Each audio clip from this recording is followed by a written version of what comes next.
పెద్దలు గౌరవనీయులు ఎంతో రాజకీయ అనుభవం ఉన్న మా అందరి యొక్క గౌరవంగా మేము పిలుచుకున్న టీడీ జనార్దన్ గారు, చక్రపాణి గారు, డాక్టర్ చంద్రకాంత్ గారు, తమ్ముడు బ్రహ్మం చౌదరి గారు, భానుప్రసాద్ గారు, బీఆర్కే న్యూస్ అధిపతి రామకృష్ణ గారు, బుడ్డు రవి గారు, ఇక్కడ రామారావు గారు,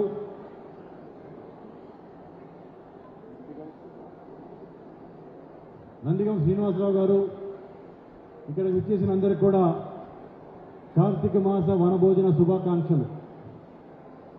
ఈ వనభోజనాలు ఏర్పాటు చేసుకోవడానికి కారణం ఈ కార్తీక మాసం అనే యొక్క పవిత్ర మాసంలో అందరూ కలిసి భోజనాలు చేస్తే, అంటే నేను ఒక పుస్తకంలో చదివాను, కలిసి భోజనం చేస్తే మనసులు కలిసి ఉంటాయని. కుటుంబ సభ్యులందరూ కూడా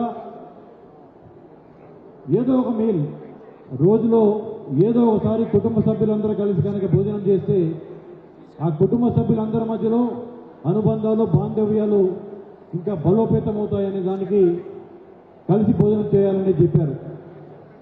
ఎవరి ఇళ్లలో వాళ్ళు పండుగ చేసుకోకుండా సామూహికంగా కలిసిమెలిసి చేసుకుంటే ఆ యొక్క పరిచయాలు, బంధాలు బలపడతాయనే ఉద్దేశంతో మొట్టమొదటిగా మన కమ్మవారే కార్తీక వన భోజనాలు ఏర్పాటు చేసుకోవడం జరిగింది.